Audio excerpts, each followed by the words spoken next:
ઔષધ સેવન કાલ એટલે શું કે ઔષધ એટલે કે મેડિસિન, સેવન એટલે લેવી અને કાલ એટલે ટાઈમ.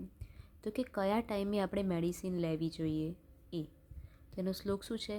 યુજ્જયાત અન્ન અન્ન આદૌ મધ્યે અંતે કવલાંતરે ગ્રાસે ગ્રાસે મુહુર સ અન્નમ સામુદ્ગમ નિશી ચ ઔષધમ. તો 10 વસ્તુ આપ્યું છે કે આ ટાઈમે લેવી જોઈએ.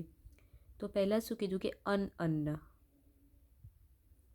પછી અન્ન આદૌ, અન્ન મધ્યે, અન્ન અંતે, પછી ગ્રાસે ગ્રાસાંતર, પછી મુહુર પછી સ અન્ન, પછી સામુદ્ગમ ને નિશી. તેના મિનિંગ જોઈએ. પહેલું છે અન્ન એટલે કે વિધાઉટ ફૂડ, ખાધા પહેલાં, કશું ખાધું ના હોય ભૂખ્યા પેટે. તો એમાં ઇન્ડિકેશન, તો એમાં કયા લોકોએ ખાધા પહેલાં લેવી જોઈએ મેડિસિન? તો કે કફ વિકાર હોય જેને, જે હેવી પર્સન, સ્ટ્રોંગ પર્સન હોય એને, પછી severe nature of the disease condition, બહુ વધારે પડતું ડિસીઝ હાઈ લેવલનું હોય એમ, સિરિયસ કન્ડિશનમાં હોય ત્યારે ભૂખ્યા પેટે આપવાની. બીજું શું કીધું? અન્ન આદિ એટલે કે બિફોર મીલ્સ, ખાધા પહેલાં. તો એ કોને આપવાની? તો કે જે લોકોને અપાનવાતનો ડિસઓર્ડર હોય ને એ લોકોએ. પછી અન્ન મધ્ય, ડ્યુરિંગ મીલ્સ, ખાધાની વચ્ચે એમ. તો એ કોને? તો કે સમાનવાતનો જેને ડિસઓર્ડર હોય એને. પછી અન્ન અંત એટલે કે ખાધા પછી. તો એમાં બી 2 છે કે at the end of morning meal, સવારના ખાધા પછી.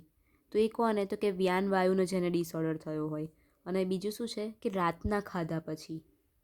તો એમાં કોને? ઉદાન વાયુવાળાને. આ 4 થયા. તો પહેલાં ખાધા વગર, પછી અન્ન આદિ એટલે કે સ્ટાર્ટિંગમાં, અન્ન મધ્ય એટલે વચ્ચે, અન્ન અંત એટલે એન પછી. હવે છે ગ્રાસ એટલે કે મિક્સ વિથ અ મોર્સેલ એટલે કે કોળિયો ખાતા હોય ને ત્યારે ખાવાનું.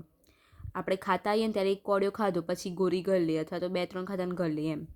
તો કે એમાં પ્રાણવાતનું જેને ડિસઓર્ડર હોય એ લોકો. પછી ગ્રાસાંતર એટલે at the end of each morsel, કોળિયાના અંતે. ડિસઓર્ડર ઓફ પ્રાણવાત, બંનેમાં પ્રાણવાતના જ છે. પછી મુહુર એટલે કે ફ્રિક્વન્ટ એડમિનિસ્ટ્રેશન, વારંવાર લેવાની. એવું કહે કે આટલા કલાક પછી લેજો, પછી આટલા કલાક, 3-4 વાર દિવસમાં લેવાની થાય એ વારી. પછી તો એમાં કોણ આવશે? તો વિષ વિકારવાળા, છરદીવાળા, હિકા, કૃષ્ણ, શ્વાસ, કાસ, કફ ને વોમિટિંગ થતી હોય ને ઉધરસ થઈ ગઈ હોય એ લોકો માટે. સભોજ્ય એટલે શું? મિક્સ વિથ ફૂડ, ખાવાની સાથે મિક્સ કરીને. તો એ કોને? તો અરોચક, જેને આમ ગમતું ના હોય એવું કહે ને તો એ. પછી સામુદ્ગ એટલે at the end of meal, ખાવાના જે સ્ટાર્ટિંગમાં અને એન્ડિંગના ત્યારે. તો કોણ? તો એમાં કે કંપવાળા છે એટલે કે ટ્રેમર. પછી અકક્ષેપક હિક્કાવાળા છે. Light food is advise in this condition, આમાં લાઇટ ફૂડ સાથે લેવાનું. અને 10મું છે નિશી એટલે કે બેડ ટાઈમ, સૂતી વખતે. તો એ કોને? ઉર્ધ્વજત્રુ રોગ હોય ત્યારે. ENT વાળા, આઈઝ, નોઝ અને ઈયરના જેને હોય ને એ માટે. તો આ થયું ઔષધ સેવન કાલ. એમાં 10 ટાઈમ આપેલા છે અને ઇન્ડિકેશન છે. તો આ 10 નામ યાદ રાખવાના છે. પહેલાં 4 તો યાદ રહી જાય, ખાધા વગર, ખાધા પહેલાં, વચ્ચે ને છેલ્લે. ના છેલ્લું યાદ રહી જાય, સૂતાવાળું. તો રહ્યા 5, તેમાં ગ્રાસ ને કોળિયાવાળા 2, કે કોળિયાને મિક્સ કરીને ખાવાનું ને આ કોળિયા પછી ખાવાનું.